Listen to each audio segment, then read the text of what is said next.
10 anos fora do Brasil. Eu já vou avisar que esse vídeo aqui vai ser longo, porque é uma década. Não dá pra fazer 10 anos de um vídeo de TikTok. Quando eu comecei a me preparar pra fazer esse vídeo, vieram algumas coisas assim na minha cabeça. A primeira que veio foi... Eu lembro que quando eu fui pro Canadá, assim, nos primeiros meses, talvez o primeiro, segundo ano, eu lembro de ter conversado com alguém e ter falado assim: nossa, a gente faz muita coisa, que todo final de semana a gente vai, sei lá, pra um parque, a gente vai visitar. Eu tava em Quebec, então tem bastante parque natural. E essa pessoa falou assim, nossa, é claro que vocês fazem muita coisa, até porque não tem churrasco, não tem todo aquele fuzuê do final de semana que normalmente tem no Brasil. O que quer dizer que a gente faz várias coisas porque não tem nada pra fazer. Principalmente quando você chega no lugar, principalmente país, né, outra língua, você meio que sente a necessidade de fazer coisa, talvez pra não olhar pra esse vazio que fica. Vazio do quê, gente? É vazio de várias coisas, assim. Vazio de cultura. Cultura, quando eu falo, não é museu, tá? É cultura que você tá acostumado, vazio de coisas que você comia. A gente preenche ele muito rápido com várias coisas. Com o passar do tempo, você começa a filtrar, você conhece uma pessoa aqui, uma ali, começa a se inserir naquele espaço. Você age mais naturalmente, assim, do que quando você chega e você tem que se encontrar naquele lugar novo, assim. Essa história de chegar no lugar e, assim, eu preciso fazer coisas pra preencher esse vazio é muito real, assim. É um vazio até de um café da tarde, assim. É um vazio de um clima, do calor quando você tá num lugar frio. Então, tem muito mais coisa que faz esse vazio que simplesmente sua família, seus amigos e tal. Uma outra coisa, lembro que quando eu cheguei, assim, no Canadá, nos processos, nas pessoas que você vai conhecendo, você escuta: ai, você precisa de 5 anos para se integrar completamente. Segundo pesquisa, você precisa de X anos para se integrar realmente na cultura. Essa ideia que você um dia você vai ficar 100% inserido naquele espaço, naquele país, não é verdade, assim. Eu acho que é um pouco romântico a gente pensar isso. Talvez se você mude para um país muito novo, assim, com, sei lá, 5, 6 anos, talvez você consiga se inserir de uma forma que você vai crescer com as pessoas e sim, você vai se sentir parte daquilo. Uma vez que você sai e que você começa uma vida nova, em uma cultura completamente diferente, depois de adulto, eu diria depois, mesmo de 18, 20 anos, assim, eu não tenho nenhum dado científico, nada pra falar, pra provar, mas eu acho que a gente nunca vai se sentir parte daquilo. Eu dou uns exemplos porque, pra mim, a primeira é a língua. Você pode ser o mais fluente que existe. A vida toda você vai abrir a boca e vão saber que você não é daquele lugar. Talvez se você se mude muito novo, você não vai nem ter sotaque. A língua é uma barreira que nunca vai passar. É uma coisa que você precisa treinar o resto da vida. Assim, eu tô 10 anos fora e eu tô fazendo aula particular, porque eu falo, cara, eu tô fazendo vários erros. Eu tenho dificuldade pra escrever, eu tenho dificuldade pra falar. Faço reuniões no trabalho que eu falo, cara, que merda, assim, tipo, como que eles estão, né? E não é, ai, você tá sendo muito ruim com você mesmo. Não, gente, é real, assim. É muito difícil você passar essa barreira da língua. Então, quando eu falo que essa história de inserção vai acontecer em X anos, eu não acredito. Eu já passei dessa fase de romantismo. Eu acho que passa por uma aceitação. Você vai aceitar saber no trabalho que você está fazendo erros e que as pessoas possam estar te julgando ou achando que você é menos capaz do que você realmente é, porque você faz erros na língua. Tem um lance, gente, com a língua, que é a pessoa se acostumar com você. Então, pessoas do trabalho, mesmo seus amigos e tal, eles acostumam. É como se eles acostumassem com o seu acento, então, com o passar do tempo, fica mais fácil para eles entenderem. Só que pessoas novas, assim, chegar numa loja, começar uma conversa com alguém que você nunca conversou é muito complicado. Mesmo você falando bem a língua. A pessoa, ela tá acostumada com outro sotaque. Isso também depende muito de onde você tá morando, né, gente? A gente não pode comparar uma cidade pequena com uma cidade super grande, que tá cheio de gente de outros lugares, então tudo é muito relativo. Não é só a língua que é uma barreira. Tem várias outras coisas. Tem, por exemplo, a comida, estilos de higiene, de roupa, de pensamento, né? Sempre dou exemplo das piadas que você não entende nada. Piadas internas, assim, piadas que a gente nunca vai entender, porque a gente não cresceu no lugar. Tem o lance também da política, que por mais que a gente tenta, a gente não entende direito. Então imagina entender de um lugar novo, assim, e que mesmo depois de anos ele continua sendo novo. Com o tempo você tem que começar a aceitar mesmo que talvez, se você morar o resto da vida lá, o resto da vida você vai ter essas dificuldades. Também não é ruim, não é bom, depende do que você quer pra sua vida, depende do que compensa. Isso a gente pode passar por um outro assunto que é a balança, né? Assim, a gente nunca vai ter tudo, então a gente tá o tempo todo fazendo escolha. Eu acho que você super, talvez, alguns vazios com algumas escolhas, por exemplo. Eu sinto muita falta de socializar, né, com gente do trabalho. O que então nesse país novo tem pra eu falar, mas aqui, sei lá, aqui tem uma montanha linda, tem natureza e eu gosto, né, tranquilo. Então a gente tá o tempo inteiro fazendo essa balança e realmente refletindo sobre o que compensa e o que não compensa, assim, se vale a pena pra gente. Eu tô sempre seguindo grupos de brasileiros, assim, no exterior pra ver o que a galera fala. E uma coisa que sempre vira assunto é a saúde, né, gente? É que várias pessoas nos grupos falam, eu não consegui o atendimento que eu queria. O approach da saúde é muito diferente, assim. É melhor ou pior? Depende de tantos casos. A gente tá acostumado a ser tratado, ou o caso ser tratado, ou o problema ser visto de uma outra maneira. É muito difícil a gente se acostumar, né, com outro tipo de atendimento. Então, essa é uma questão muito importante e é uma questão que faz muita gente pensar duas vezes. Eu acho que é uma outra coisa que você nunca vai resolver. A gente fica sempre nesse... Será que ele tá me tratando igual ele trata um francês? Será que ele tá me tratando igual ele trata um canadense? Será que ele tá me dando menos importância só porque eu tenho um monte de sotaque? Será que ele acha legal eu estar aqui? Essas questões, assim, de um pouco de falta de confiança. Será que se eu fosse francês ele falaria comigo desse jeito? Será que se eu fosse francês e me pedir esses outros exames, ele não ia só falar, não tem nada pra fazer, aí tá tudo bem? Será que ele gosta, de fato, que ele tá atendendo uma pessoa que não é da França? Essas questões, assim, elas nunca vão sair da sua cabeça. O trabalho, igual. Será que se eu fosse francês ele teria me oferecido um salário maior? Quando você sai do país, você tem que dar vários passos pra trás, né? E se eu tivesse continuado minha carreira lá? Esse gente... é a pior coisa do mundo, então a gente sabe. Mas acho que isso acontece com várias coisas, né? Se eu tivesse ficado com aquele namorado, e se eu tivesse escolhido uma outra profissão, e se eu tivesse escolhido uma outra faculdade. Você perde muito na área profissional quando você muda. A não ser que você é de uma área que toda hora precisam de gente, como por exemplo, você é programador. Programador, você chega em qualquer país do planeta, você encontra um trabalho em 2 dias e tá ótimo, você tá top. Se a pessoa tem um apego na parte profissional, gente, é muito sofrido, assim, você dar vários passos pra trás, sabe? Fazer coisa que você nunca imaginou fazer na vida, deixar uma puta carreira que você tinha, aí você, 5 anos, você tá lá, sei lá, trabalhando, voltou a estudar e seu amigo fazendo não sei quantos mil por mês. Essa comparação, assim, ela sempre acontece, E aí, como que resolve isso? Gente, eu acho que o único jeito de resolver isso é você voltar porque eu falei sobre a balança. Você fala, ok, eu não tenho X salário, mas eu tenho uma outra coisa aqui que eu acho muito legal e que eu não trocaria, entende?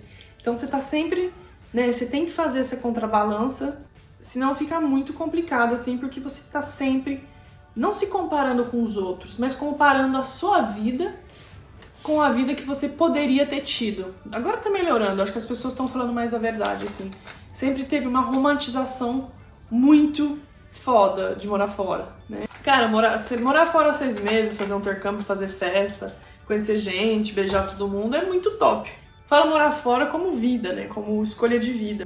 Sempre foi muito romantizado e tal, e eu acho que hoje, pelo Facebook, os grupos e tal, a galera tá mais colocando a real, então é muito legal as pessoas terem coragem de falar algumas coisas, porque tem essa necessidade, né, de falar que tá tudo bem, que venceu, e que a escolha que fez foi muito boa, e que, assim, não se arrependeu de nada, porque você tem que imaginar que as pessoas têm famílias, por exemplo, assim, que largam tudo, né, gente? Larga casa, carro, tira filho de escola, larga a profissão top, vai. Aí, cara, dá 3, 5 anos, você fala, mano, não tem nada aqui.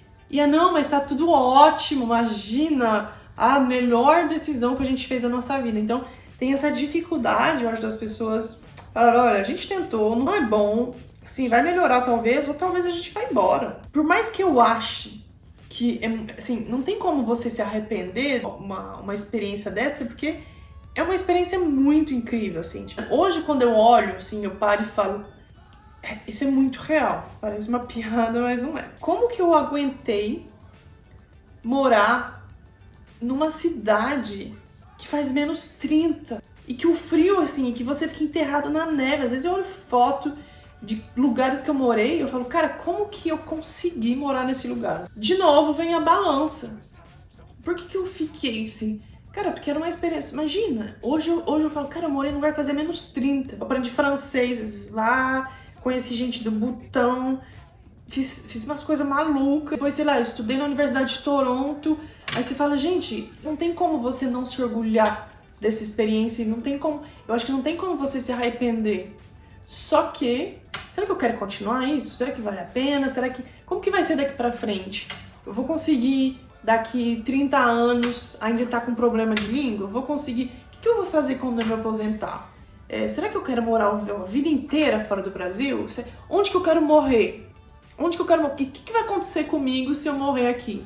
O que vai acontecer se alguém morre e eu tô longe? Entende? Essas questões, gente, elas são muito reais, assim. Não são questões que é só pra quem tá fora do Brasil, fora do seu país, né? Elas são muito maiores, assim. Elas são muito mais vivas quando você tá longe. Toda vez que acontece alguma coisa que desestabiliza a sua vida, você tem a tendência a falar, mas isso não teria acontecido se eu não estivesse aqui. Ou no Brasil não teria acontecido desse jeito. Quando você termina um relacionamento, você nunca lembra das coisas ruins. Daí você fica, ai, tinha tanta coisa boa, e você chora pelas coisas boas, mas a gente não via tudo que era ruim. E eu acho que acontece a mesma coisa quando você tá em outro país, assim. Eu tenho certeza que se eu tivesse no Brasil, um médico no Brasil, ela não teria feito isso. Aí você passa o médico no Brasil, o cara faz pior, você fala, ah, entendi. Falando nisso, eu tenho uma frase que eu escutei uma vez também, que é, o solo é o outro, o homem é o mesmo. Total, assim. A gente acha que uma pessoa de outro país, ela vai ser mais legal, ela vai ser mais confiante, ou ela não vai te, passar pra trás. O homem é o mesmo. O solo que muda. As pessoas são iguais, com os mesmos problemas, as mesmas qualidades. Uma coisa engraçada, quando você mora muito tempo fora, por exemplo, e você volta pro Brasil, a gente sempre tem a impressão ou a ideia de que você vai chegar lá e as coisas vão estar do jeito que você deixou. E não estão, não. As coisas não ficam iguais, elas mudam, elas vão evoluindo, as pessoas evoluem, mudam. O ciclo da vida. E aí você perde um pouco do seu espaço, né? Eu acho que você acaba perdendo o seu espaço em vários contextos, no contexto dos seus amigos que você tinha, no contexto da família. Você fica completamente deslocado, assim. Onde que é meu lugar? Meu lugar é aqui, meu lugar é ali. Mas eu me sinto bem no meu país de origem, eu não me sinto bem no meu país que eu mudei. Não sei se quando a gente mora no nosso país a gente se sente em casa, mas você passa por ruas que você lembra, você escuta alguém na televisão que você lembra desde quando você era criança. Então, tem muito mais base, assim, né? E quando você tá fora é como se você... Nossa, a sensação é que você tá o tempo inteiro, né, andando um pouco sem... Porque não tem base nenhuma ali embaixo, não tem terra. A gente precisa de uma base? Não sei. Talvez não, talvez sim, depende da fase da vida. A gente não precisa de base nenhuma. Eu fiz todo o processo de cidadania canadense e recebi a minha cidadania canadense. E eu lembro que eu fui no correio buscar o meu passaporte canadense. Aí o cara me abriu o envelope, eu conferi o passaporte, assinei o papel, saí do correio assim, olhei pro passaporte e vi lá minha foto, meu nome, cidade de nascimento do Brasil e escrito canadense. Eu parei e falei, mas eu não sou canadense. Foi muito bizarro ver o meu nome, a minha foto num passaporte canadense. E aí, tipo, você fala, não, mas agora você é canadense, porque você tem um passaporte canadense, então você virou canadense. Também não é assim. O fato de ser brasileira e canadense são duas coisas completamente diferentes, assim. Brasileira, você é brasileiro porque você nasceu lá, a sua vida foi feita lá, então você tem o respaldo de muita coisa. O canadense, pra mim, no meu caso, é o resultado de muito trabalho, muito estudo. Eu tenho muito orgulho de ser tanto brasileira como canadense. Só que o meu orgulho são completamente diferentes, são coisas diferentes. Enquanto do Brasil tem o lance do seu país, da sua pátria, da sua cultura, O do Canadá é um orgulho baseado num esforço que foi feito, num trabalho bem feito. Ok, pode ser que você não é canadense, não que você nasceu aqui, sua cultura é essa daqui, mas você mereceu. Então você faz parte disso aqui porque você fez a sua parte, né? Eu não acredito que um dia eu vou acordar e falar hoje eu tô me sentindo francesa, hoje eu tô me sentindo canadense. Não acredito nisso. Mas a questão da nacionalidade, pra mim, ele é muito maior que apenas um passaporte, um documento e tudo isso. Engraçado que algumas coisas faz muito tempo que eu li, eu não esqueço, eu ouvi, né? Eu acho que quando eu tinha mudado pro Canadá, eu li uma reportagem, e eu não sei quem que é essa pessoa, mas era filha de uma atriz ou uma roteirista, não lembro. Morava em Nova York e ela tava voltando pro Brasil, e aí perguntaram pra ela por que você decidiu voltar. Depois de muitos anos, eu acho que ela morava, sei lá, 8 anos nos Estados Unidos. Ela falou porque eu cansei de me apresentar. Eu acho que morar fora é aceitar, né, que você tá sempre se apresentando. E quando você fala, você conversa com alguém, sempre tem questões. Você vem de onde? O que você tá fazendo aqui? Quanto tem? E essas questões, gente, elas não acabam nunca. E uma outra parte de se apresentar é você ter quase que se explicar o porquê que você faz assim e não faz assim. A relação amorosa com uma pessoa de outra cultura, outro país, é quase que você se apresenta o tempo inteiro, porque você tem que estar sempre tentando entender o porquê que ela age daquele jeito, que às vezes não tem nada a ver com você, tem a ver com a cultura dela, e por que você tá agindo, a pessoa não entende, assim. É quase que você, assim, tá sempre se explicando, sempre se apresentando. É meio complexo, né, de explicar se a gente não vive a situação. E esse final de semana eu encontrei com o pessoal do curso que eu faço, e aí a pergunta, Vânia, eu nunca te perguntei isso, por que você saiu do seu país? O que eu respondi pra ela? Pra Letícia. Nunca saí do Brasil pra ficar 10 anos fora. Imagina. Foi porque eu queria, sei lá, aprender, vou aprender uma língua, conhecer outro país, viajar. Se alguém me falasse que nos próximos 10 anos eu ficaria fora, eu não estaria lá, imagina, nunca teria passado pela minha cabeça. E aqui estamos, 10 anos depois. Foi tanta coisa, assim, é tanta coisa que a gente precisa aprender, assimilar, tanta situação que não é legal, tanta coisa boa. É tanta coisa em 10 anos, que você fala, 10 anos? Parece que faz um mês. Eu acho que essa experiência de morar fora, essa experiência de passar tantos anos fora do seu país, tira muito da gente. Ela tira muita coisa, ela tira experiências com pessoas que você conhecia, familiares, amigos. Ela tira um pouco do que é seu, assim, por direito, que é um pouco da sua cultura. Sabe, você fica sem várias referências. Tira principalmente o seu tempo, que é um tempo que não volta. Isso tem que ficar muito claro. Esses 10 anos se passaram. Nunca vou conseguir recuperar o que aconteceu lá no Brasil em 10 anos. Nunca.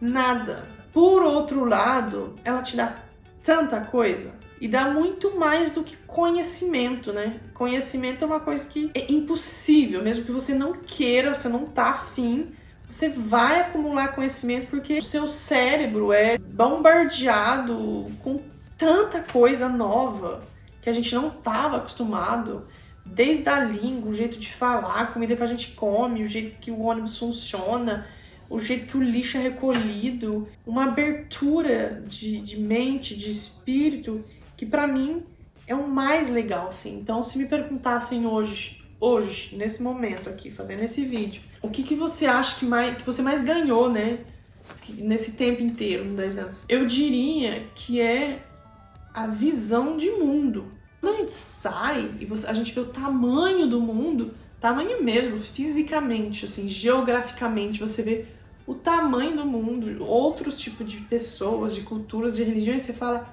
cara, eu sou só um grão de areia. Então, muito do ego, muito da importância que a gente se dá, muito do tamanho que a gente se vê, ele diminui.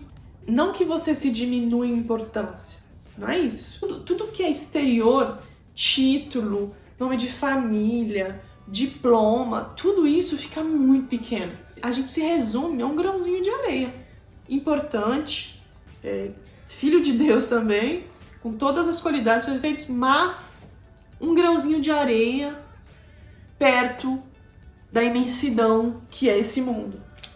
Então eu acho que essa visão de sou muito importante, mas calma, tem muita coisa acontecendo que não depende de mim, tem nada a ver comigo. Essa visão de se ver pequeno, perto do tamanho do mundo, ao mesmo tempo que ela é ruim, porque você fala, oh, eu sou só um grãozinho de areia, você relaxa, você fala, oh, sou só um grãozinho de areia, eu posso viver minha vida tranquila, que não tá todo mundo assim olhando pra mim do jeito que eu achei, não. Cada um tá vivendo sua vida, fazendo suas coisas, então vamos tirar toda essa pressão aqui e deixa eu viver a minha vida do jeito que eu quiser e do jeito que eu achar melhor e eu entender que é melhor. É isso, pessoal. Muito obrigada pelo tempo que vocês passaram aqui com esse vídeo, nessa filosofia geográfica. A gente se vê talvez no próximo vídeo, talvez numa próxima cidade, próximo país, a gente nunca sabe. Tchau, gente. What's up is down, what's left is right.